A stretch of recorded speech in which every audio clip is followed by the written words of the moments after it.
Afternoon, John Donovan. Good morning, Marty Keller. Afternoon. Good Whatever. afternoon. Yeah, Good evening. And yeah. welcome everybody to the Intentional Living Podcast. John and I have been talking about the intentional living practice together on this podcast for 5 years now. And what do we do here? Why do we have this whole practice? Well, the focus we have is to look at and break patterns of behavior that show up in particularly in opposition to a thought that says, don't do that. It's like if you ever found yourself in the middle of an argument and it occurred to you that you're on the wrong side and you keep arguing the side that you took anyway. Hmm. Or have you ever found yourself in an argument with somebody and you find yourself feeling violent and and you hear the thought, don't hit her, and you hit her anyway. Um, Hmm. so we have this is a very human thing. We have this compulsion to behave that is often contradictory to our consciousness and our thoughts.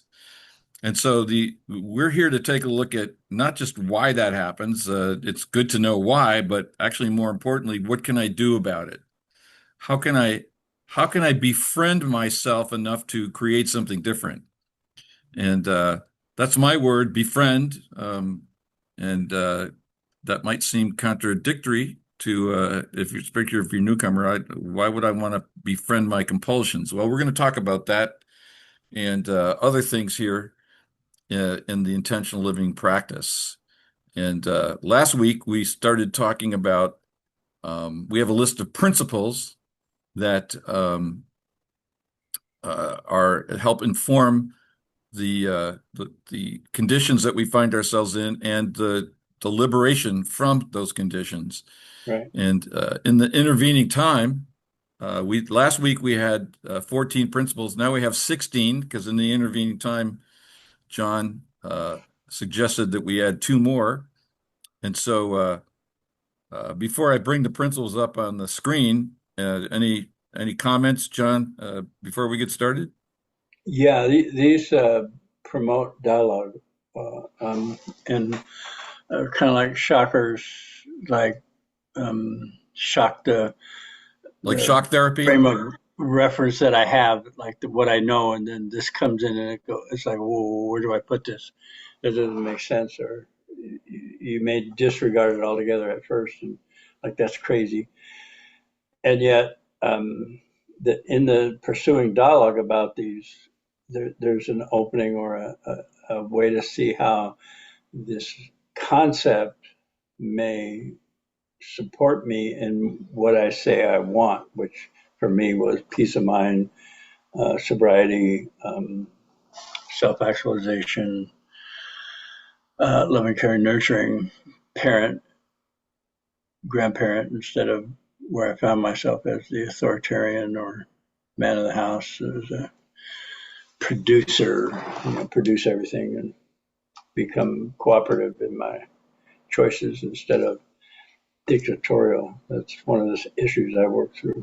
So, Well, last week you said that these principles play a similar role to koans in Zen Buddhism. yeah. So in Zen Buddhism, the one that most of us are familiar with, what's the sound of one hand clapping? Or can God make a weight so heavy he himself can't lift it? And those kinds of things. Those are designed to jolt the mind out of complacency. And what I'm hearing you say is I figured out the sound that one hand clapping makes. good for you. Oh yeah, you know what it is? Nothing. Unless you do it, move it real quick, then you get a squishing sound Yeah. going through the air. But that's yeah, nothing. There's no Yeah. sound. I also heard a different response from a Zen master who said the sound of one hand clapping is the sound of one hand clapping. There you go. Yeah, ah, that's pretty simple. Yeah. But at first, So we'll it's see. We'll see yeah. if our principles are subject to the same kind of response. Now, last week, I'm going to put these up on the share screen, and I'm going to point out the ones that we added, that you added, and that I typed in. And so as soon as the share screen Pops up. monkeys, let this thing pop up.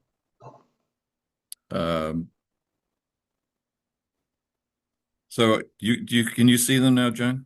No. Oh, there they are. Yeah. Okay. I can see them. So last week we started off at the top. We started with the principle, I'm always getting what I want. And as I said last week, these are in no particular order of value. They're all as valuable as each other, just like every color is equally light. And so, Mhm. but we added at the bottom here these last two. Every thought has a corresponding body sensation, and personalize everything and don't take anything personally. Now that's a koan if I ever heard one.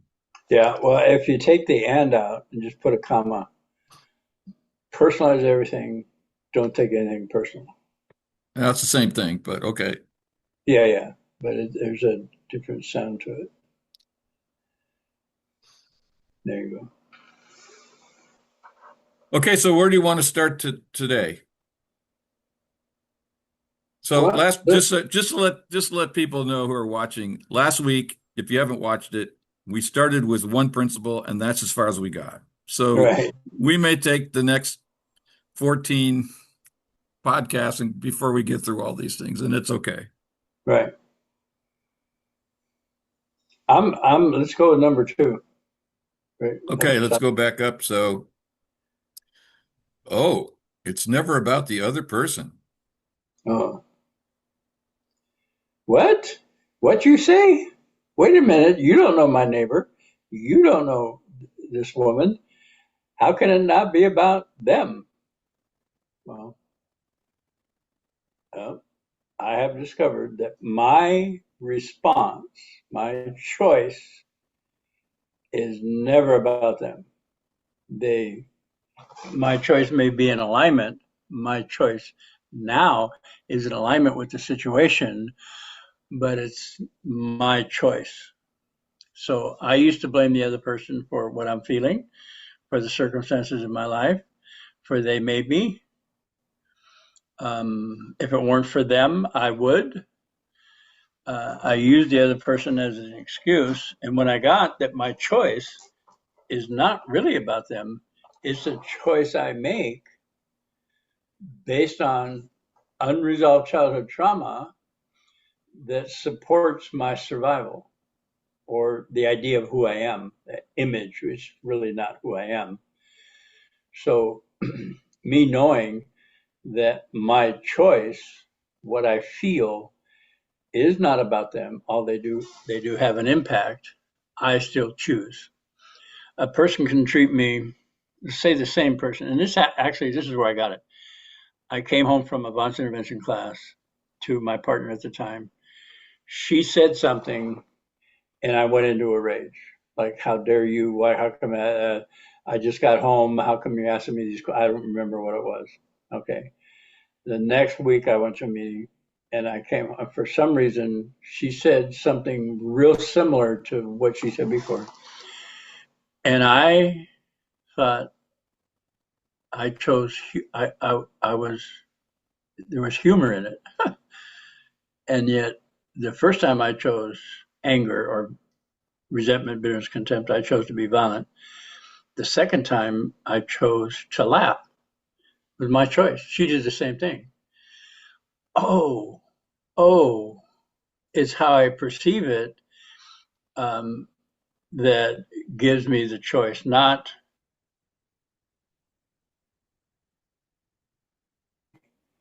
that it was my choice and I had choice. I don't care what the situation is, I'm still a choice. Now, if somebody's being violent or rude, my choice will be similar most times. I'm moving away. Actually, that's my new choice. Before somebody's being rude or violent, I would repay them in like. I would I would give that back to I would enmesh with them. Now I understand no matter what mood, tone, attitude, state of being they're in, I can choose either to keep mine or attend to my state of being instead of fusing with them or responding in like. So like the Bible says, you give one, you get 10 back. So you just gave me one. I'm about ready to give you 10 back. That's Or my, go ahead. or I can instead, because often what I would do is give my power away to the other person and Yes, let the other person dictate the whole tenor of a conversation. correct. And I can choose, based on what you're saying, is I can choose to not give my power away and stay in my own Right. power and my own integrity. Yeah. And I found myself saying things with this new perspective, like, "Oh, I'm seeing that you're angry. I'm seeing that you're confused. Oh, I'm seeing you're frustrated. Even though the frustration is being aimed at me, I see you're frustrated. Well, what can I do to? What do you need from me?" Right. Instead of before they were frustrated and they said a "you" statement, and I blew up like a atomic bomb, and fused with them. And who do you think you're talking to? You can't talk to me that way. Instead of engaging in the relationship, because you know what, people get frustrated. Okay, they love me, they don't love me, especially when they love me. Frustration is still part of the relationship. I can now engage in the relationship instead of fusing with the other person and blaming them for my discord, my disharmony, my pain, my have to, got to, why is it always, no. So if I make it an issue, let me put it this way. If the event in my life is, say, on a scale of 1 to 10, a 4, and I respond in that current reality at a 4, then I'm engaged. If I go, the situation's a 4 and I go 8, 9, 10, there's something in me that I need to look at because I'm up here in the situation. I lost the situation. I lost the person. I lost myself. I lost the situation. I'm someplace in my mental perception, imagination that is not even happening. Right. Or if I become lethargic or disinterested, that's about me too. Now I know in relationships, I engage at the level of the engagement and choose to, I choose to nurture the relationship because the relationship is important to me and she benefits. I don't do things for her. Like if we went out to dinner and we're going to a place I really don't want to go to. Well, you know what? For the sake of the relationship, let's go there. Let's do that this time. So I'm not giving in to her, complaining to her. I'm doing that so that the relationship stays stable. She owes me nothing because of my choice. Before I thought, well, if I do it your way, next time we'll do it my way. No, I can choose whatever I want. I can choose to do it your way, even though that doesn't interest me. I choose to do it to maintain and sustain the relationship. So that choice, I used to think was all about her, had nothing to do with her, had to do with unresolved complex post-traumatic stress that was coming from mostly from my childhood and my preteens, teens, 20, 30s, 40s, however old you are. There's trauma all over the place. Unresolved trauma, it's like Einstein's statement, doing the same thing over and over, expecting different results. Me being in a situation going to 8, 9, 10 when it's a 4, I thought I was going to like fix it or no, it just kept happening. That's where I get the story about the burnt toast. It's like it just, it's not about the toast. It's not about the other person. In this situation, about me. Well, and also just to reflect back to last week's, so you're always getting what you want in that Exactly. case. Right. So that's how these two principles are related. Yeah. So one of the Here's ways, another interesting thing about getting what I want. My parents both love me. I get that they love me. My mother was disappointed because I was a male. I was second child. Okay. I was a disappointment to her. My father loved me, but he married a Hispanic Native American woman who had dark skin, and the babies came out with dark skin. So he loved me, but he was embarrassed with the dark skin. So if I'm getting what I want, which is I'm loved, although there's an element of rejection in there, if I get into a relationship as an adult and there's no rejection or need or come on, do better or be different, I don't get it as love. I get it as something else. So I call in the rejection to um, prove to myself, this is bizarre, that I'm loved. It's like, and then blame the other person for not accepting me for who I am. And it's not about the other person. Because if it were about the other person, I would have been on the right track. I would have fixed the situation. If it was about the other person, I'd have been cool a long time ago. We'd all be happy because we know it's not about us; it's about the other person. It's never Right.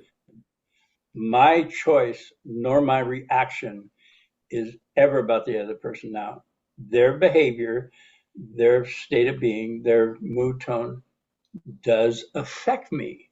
Yes. I'm not saying it doesn't. I'm saying my choice in that is my choice. And if I own the choice, then I have fodder for my recovery or places to look or things to ask for that I don't have. Like I intend to be gracious in situations like the toast is burnt. I intend to be gracious or I intend to be kind or forgive. And then those qualities with the intent based on this awareness start coming to me. And there's a promise in the 12th step is that you will come to a life you never knew possible. Well, from these principles, I have come to a life I never knew possible. See, I'm always getting what I want. What do I want now? Respect. I, in fact, I command respect because I always give respect. Nobody has to ask me for it. In fact, I don't ask for respect. I give it. And in that giving, what I found, especially in the jail, is that is commanded respect. They may not have liked me. They may not have liked what I said. They may not like my position or my image. They respected me. And one of the ways they articulated that respect was I was the one meeting that not very many people wanted to go to and nobody would miss. That's respect. And I never asked them. I told them I will never ask you for respect because I don't know what that means to you. Usually, what that means, what it meant to me before, I want you to fear me. No, I'm not asking for. No, I am gonna hold you in esteem. That's what my idea of respect. Hold you in esteem. So I will always hold you in esteem. So You may what you're not like what I what you're say. Go ahead. so what you're saying is the first principle, I'm always getting what I want, can be transferred from I'm always getting what I want subconsciously to I'm always getting what I want consciously Yes. through a process like the one that we use here. Right. So I first acknowledge that stress, anxiety, rejection that I've been getting, that's what I've been wanting subconsciously. So I own it. I tell the truth. I Yep. feel how that feels Yep. to acknowledge that because I've been not saying that out loud. I might not even have been aware of it till I came to a meeting. Right. And then I can say, okay, what do I want? I want to feel peace. I want to respect myself. Or Yeah. like you were saying last week, I want to trust myself. I intend to respect and trust myself. Right. And then my experience in doing this process, as is yours, is that sooner or later, that's what actually starts to show up without effort. Automatically. It just shows up the Yeah. way Just like the way alcoholism stress. and Yeah. just like the alcoholism and codependency showed up. Yep. Automatic. Yep. Yeah. Oh, what I intend to be gracious. Well, graciousness shows up. Yeah. And that's the power of um, wholeness, knowing that the subconscious has power um, and all that stuff. So Anyway, one other comment I wanted to make about the that it's not about the other person is when you find yourself, not you, John Donovan, but anybody watching this, when we find ourselves complaining about somebody in our lives, that's the place where we'll apply this maxim, but it's not about that person. right, So if it's not about that person, the inquiry can then become, okay, so what's my role in the complaint? correct. What's the role and oftentimes that's when someone is asked that question for the first time ever in his or her life, that can be a little bit tough to take a look at Yeah, yeah, because we're addicted to blaming the other person, which means we're addicted to denying our own complicity in the situation. correct. That's why I don't think we said that in this podcast, but that's why when we do the accountability tree, the parts that shade the tree are no blame, no judgment. I like So that. if I can own if I can own my complicity in the problem that I'm creating with my partner, for example, without making myself wrong, without judging myself as defective in any kind of way, it's just what's going on. It's like we say in accounting, it's like an accounting exercise. These are the numbers. This is the profit and loss. We're just Yep. accounting. No, we're not judging it. We're just listing it. When I learn to do that, then I can actually begin to make change in my life. Yes. And as I said, I can actually start to identify the old wants, the subconscious wants that were leading me to making my partner the problem, Right. to creating the state of being I want for myself in relationship not only with my partner but with everybody else, my bosses, the people I work with, the people I shop with, everybody. Everybody. And then It's inclusive. that makes a difference. Yep. So so it's not about the other person. And I think this next one is related. The issue's not the issue. Right. Yeah. The issue I say we need to work on, or the issue that needs correction, or the thing that needs to be fixed, isn't the thing that if I focus on that, I lose the opportunity to look in. I lose the opportunity to um, visit my pain or visit the unresolved childhood trauma, even though I may not know, and most of it I don't. Most of it is pre-verbal, nonverbal. Even when I learned to speak, I still didn't have the words to describe the trauma. So that's what I mean by nonverbal. I do, when I can feel body sensation, I have access to the trauma, even though I don't know what it is. And in that feeling tone, there's a validation of the pain. I feel that. I can't explain it. And in that feeling of validation of the pain, which is a raise in frequency, it's a awareness, even though it's subconscious. What do we call that? What do we call a raise in frequency awareness? Oh, enlightenment. I had an enlightened moment. Oh, it's not her, it's me. Oh, what do I want to put in there? I intend to be gracious. I intend to be loving, caring, nurturing. I intend, and that goes back into the subconscious in that enlightened um, energy fuel, rocket fuel, and goes, oh, we have a new assignment. We're going to produce for John graciousness. We're going to produce for John loving, caring, nurturing, because now his life force is tied to that instead of stuff it, compromise, don't say, don't trust yourself, accept the fact that you're a burden because your parents are treating you like a burden.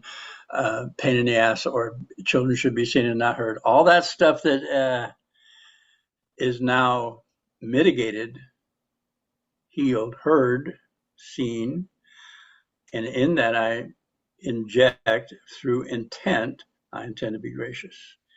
That mechanism goes yes and produces for me, just like it produced arrogance, entitlement, controlling, needy, and another one, mean. For me, for my survival, now my survival is linked into graciousness, to loving, caring, nurturing. So my body provides for me the path to receive those qualities, just like it provided me the path to receive the character defects for survival. Character defects, codependency, addiction, or some type of avoidant behavior for survival. Now my survival is hooked into these other qualities, which will manifest for me. The reason I can say that is because for survival, my reticular activating system body produced codependency, addiction, and some type of avoidant behavior for survival. I didn't grow up and go, oh, I'm going to be a codependent maniac. I'm going to be drinking myself to death, and I'm going to rage at everything that happens that I don't like. No, I didn't intend that. What intended that was this mechanism wanted me to survive. I survived all that stress in my childhood, so I bring that stress to my adult life, and it manifests in various ways for my survival. Now it's like I get blindsided by graciousness, a gracious moment in my I get blindsided by healthy choices. I get blindsided by this feeling of compassion because I see the other person struggling with the same thing I struggle with. Oh my God.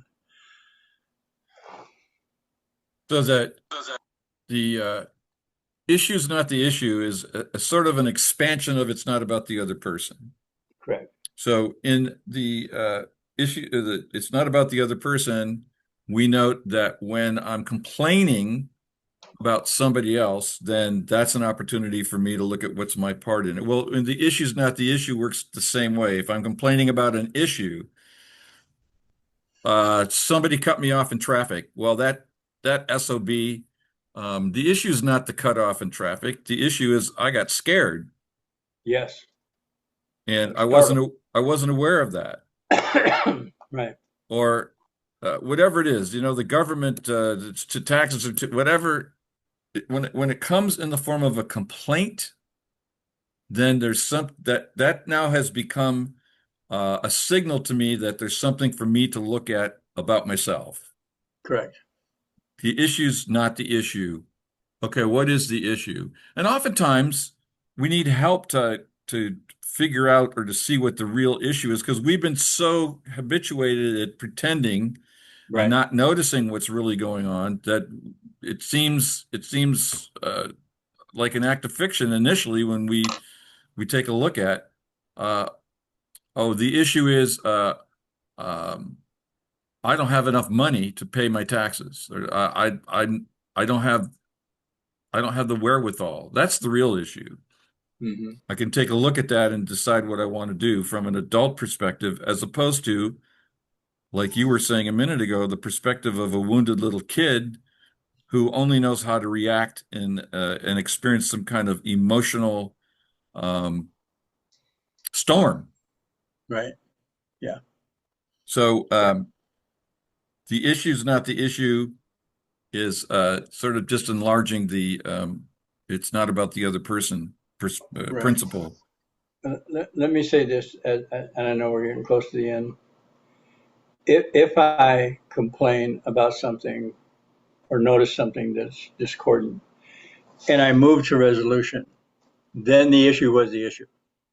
That was it. Yep, good if point. If I complain about something the second time and I don't move to resolution or go to somebody that can help me or use my resources, I'm suspect.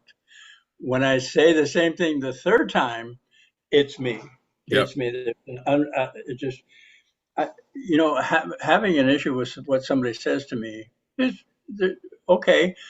when I resolve it in the moment, or I move to resolution, or I go to somebody that has the authority or the power to mitigate, then yeah, I resolve the issue. Right, But when I perpetuate the issue by complaining for the thousandth time, that's about me. right.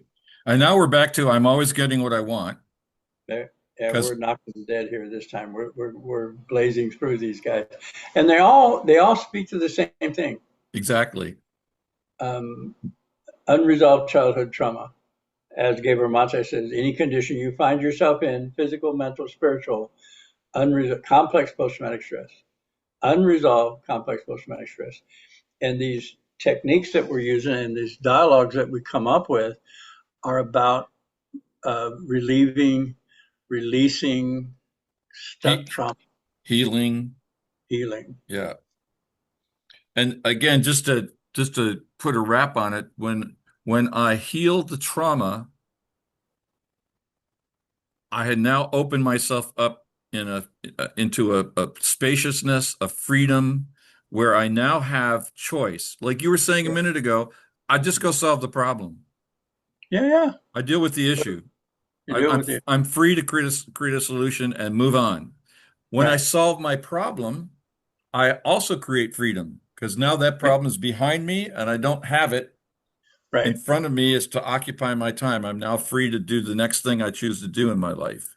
Yeah, And so that's again, the practical value for me of the intentional living process, the intentional living tree, as we've discussed, is that it creates freedom. yes. And freedom is the birthright of a human being, but Mhm. we're also free to not be free, to to make a koan, if you Yep, will. I'm yep. free We're to free put to not be. myself and stay in a prison. Yep, And so what we're doing in the intentional living process is we're learning to find the key to the prison door and getting out of it. right. If I may be poetic for a second. Yeah, there you go. I like Well, that. we are coming to the end of our time together, and I want to make the point to those of you who might be tuning in for the first time that we do this work in group work, and all of our Mhm. group meetings are on Zoom. And so, wherever you are in the country of the world, you might find a time and date that works for you to come and join us. And the uh, the meetings are facilitated. John facilitates a meeting on Sunday morning. I facilitate a meeting on Wednesday afternoon. This is all California time. And everybody is welcome to join us. Information on how to join a Zoom meeting. There are 4 a week will be at the end of the podcast. So we invite you to come and kick the tires of this process for yourself and check it out. Yeah, And we, and my just for clarity, my meeting's on Saturday morning. But yes, yeah, Saturday morning at 8:30. right, Yeah, 8:30 California time. right. So we'll pick up this, taking a look at our principles next week. And who knows, maybe we'll add another one between now Yeah, and then. yep. So before we wrap up, any last words, John? Um, Thank you, Marty, for doing this with me. It's I appreciate you. Yeah, those are great last words. I appreciate you and have a great rest of your day. And again, those of you who are particularly newcomers, we look forward to meeting you at in a meeting. There you go. And also, please, if you aren't a subscriber, subscribe to the Intentional Living channel and hit the like button and help us promote this information. Help us get this out to as many people in as short a period of time as we can. Got it. Thank you.